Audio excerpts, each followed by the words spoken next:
All right, guys, Chapter 9, Volume 3 of Pride and Prejudice.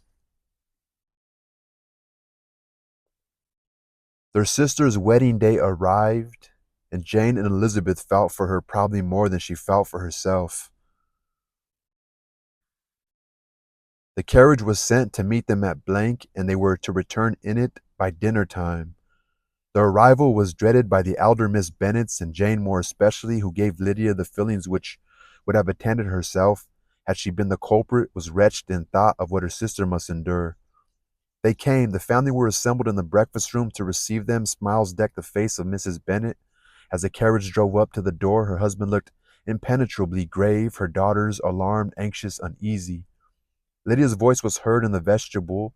The door was thrown open and she ran into the room. Her mother stepped forwards, embraced her, and she welcomed her with rapture, gave her hand with an affectionate smile to Wickham, who followed his lady, and wished them both joy with an alacrity which showed no doubt of their happiness. The reception from Mr. Bennet, to whom they then turned, was not quite so cordial. His countenance rather gained in austerity, and he scarcely opened his lips. The easy assurance of the young people indeed was enough to provoke him. Elizabeth was disgusted, and even Miss Bennet was shocked.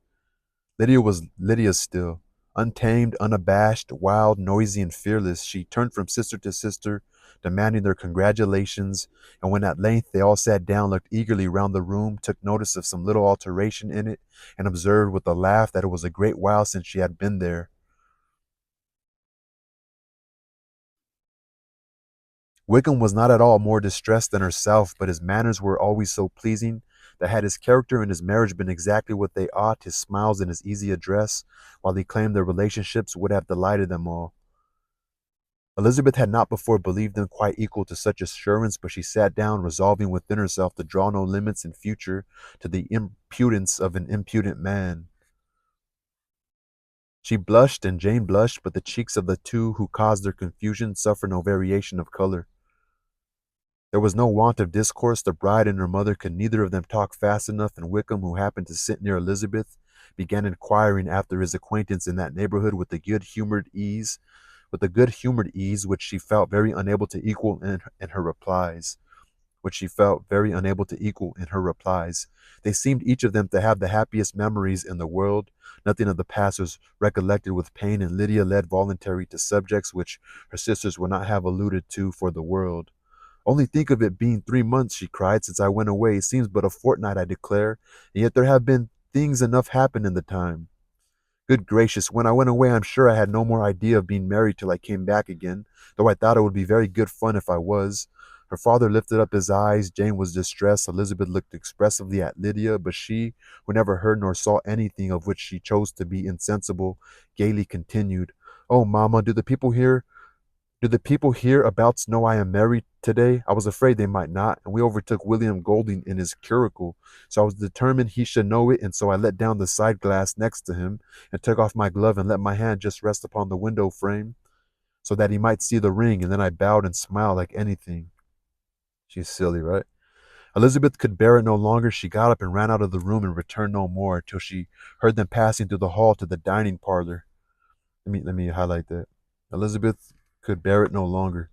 She then joined them soon enough to see Lydia, with anxious parade, walk up to her mother's right hand and hear her say to her eldest sister, "Ah, Jane, I take your place now, and you must go lower, because I am a married woman." It was not to be supposed that time would give Lydia that embarrassment from which she had been so wholly free at first.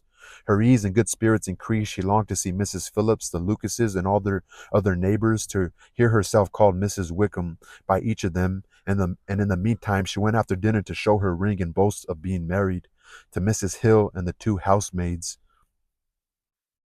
"Well, mamma," said she, when they were all returned to the breakfast room, "and what do you think of my husband? Is not he a charming man? I am sure my sisters must all envy me.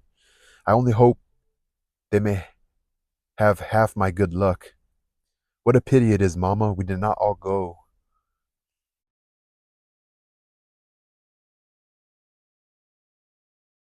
"No, well, mamma," said she, when they were all returned to the breakfast room, "I am sure my sisters must all envy me. I only hope that they may have half my good luck. They must all go to Brighton. That is the place to get husbands. What a pity it is, mamma, we did not all go." Very true, and if I had my will, we should, but my dear Lydia, I don't at all like your going such a way off. Must it be so? Oh Lord, yes, there was nothing in that. I shall like it of all things. You and Papa and my sisters must come down and see us. We shall be at Newcastle all the winter, and I dare say there will be some balls, and I will take care to get good partners for them all. I should like it beyond anything, said her mother. And then when you go away, you may leave one or two of my sisters behind you, and I dare say I shall get husbands for them before the winter is over. I thank you for my share of the favor, said Elizabeth, but I do not particularly like your way of getting husbands. Their visitors were not to remain above 10 days with them. Mr. Wickham had received his commission before he left London, and he was to join his regiment at the end of a fortnight. No one but Mrs. Bennet regretted that their stay would be so short, and she made the most of the time by visiting about with her daughter and having very frequent parties at home. These parties were acceptable to all. To avoid a family circle was even more desirable to such as did think than such as did not. Wickham's affection for Lydia was just what Elizabeth had expected to find it, not equal to Lydia's for him. She had scarcely needed her present observation to be satisfied from the reason of things that their elopement had been brought on by the strength of her love rather than by his, and she would have wondered why, without violently caring for her, he chose to elope with her at all, had she not felt certain that his flight was rendered necessary by distress of circumstances, and if that were the case, he was not the young man to resist an opportunity of having a companion. Lydia was exceedingly fond of him. He was her dear Wickham on every occasion. No one was to be put in competition with him. He did everything best in the world, and she was sure he would kill more birds on the 1st of September than anybody else in the country. One morning, soon after their arrival, as she was sitting with her two elder sisters, she said to Elizabeth, Lizzie, I never gave you an account of my wedding, I believe. You were not by when I told Mamma and the others all about it. Are not you curious to hear how it was managed? No, no, really, replied Elizabeth. I think there cannot be too little said on the subject. La, you are so strange, but I must tell you how it went off. We were married, you know, at St. Clement's, because Wickham's lodgings were in that parish, and it was settled that we should all be there by 11 o'clock. My uncle and aunt and I were to go together, and the others were to meet us at the church. Well, Monday morning came and I was in such a fuss. I was so afraid, you know, that something would happen to put it off, and then I should have gone quite distracted. And there was my aunt all the time I was dressing, preaching, and talking away just as she was reading a sermon. However, I did not hear above 1 word in 10, for I was thinking, you may suppose, of my dear Wickham. I longed to know whether he would be married in his blue coat. Well, and she continues, and well, so we breakfasted at 10 as usual. I thought it would never be over, for by the by, you are to understand that my uncle and aunt were horrid unpleasant all the time I was with them. If you'll believe me, I did not once put my foot out of doors, although I was there a fortnight. Not one party or scheme or anything. To be sure, London was rather thin, but however, the little theatre was open. Well, and so just as the carriage came to the door, my uncle was called away upon business to that horrid man, Mr. Stone. And then, you know, when once they get together, there was no end of it. While I was so frightened, I did not know what to do, for my uncle was to give me away, and if we were beyond the hour, we could not be married all day. But luckily, he came back again in 10 minutes' time, and then we all set out. However, I recollected afterwards that if he had been prevented going, the wedding need not be put off, for Mr. Darcy might have done as well. Mr. Darcy, repeated Elizabeth in utter amazement. Oh, yes, he was to come there with Wickham, you know, but gracious me, I quite forgot. I ought not to have said a word about it. I promised them so faithfully. What will Wickham say? It was to be such a secret. If it was to be a secret, said Jane, say not another word on this subject. You may depend upon my seeking no further. So she's like, stupid. Oh, certainly, said Elizabeth, though burning with curiosity.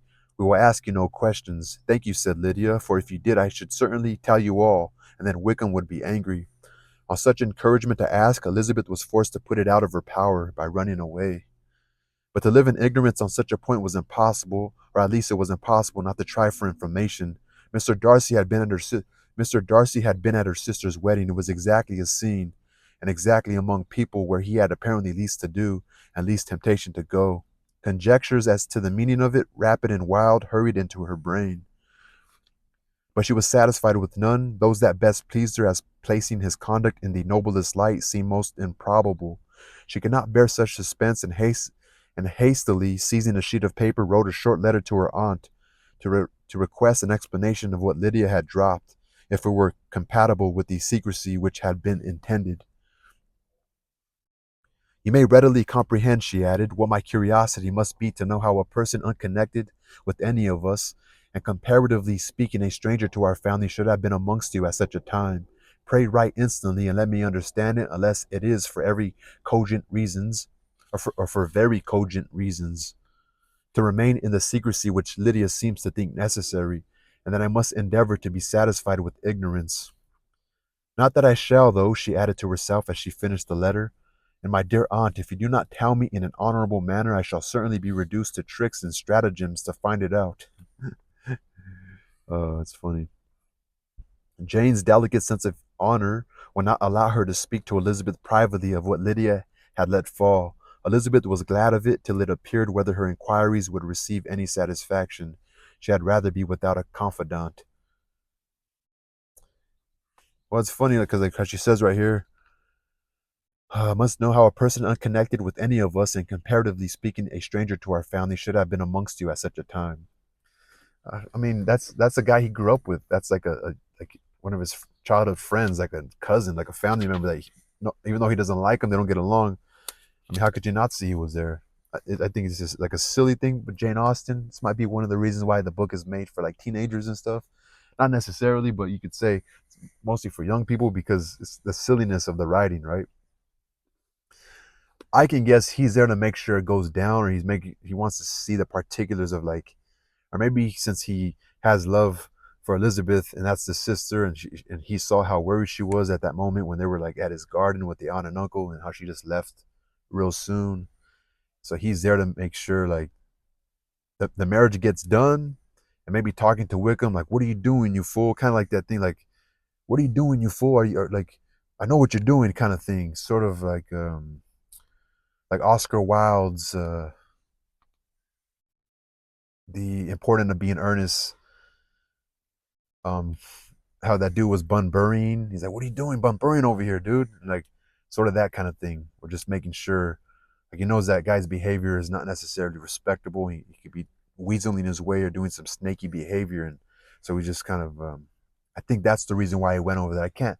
She's thinking she wants to find out why he was there. She's thinking, was he up to the trick, because she doesn't trust Wickham. But again, I think he's just doing it out of the love he has for Elizabeth. So it's just Jane Austen's way of throwing a little bone in the story, throwing a little loop. Peace.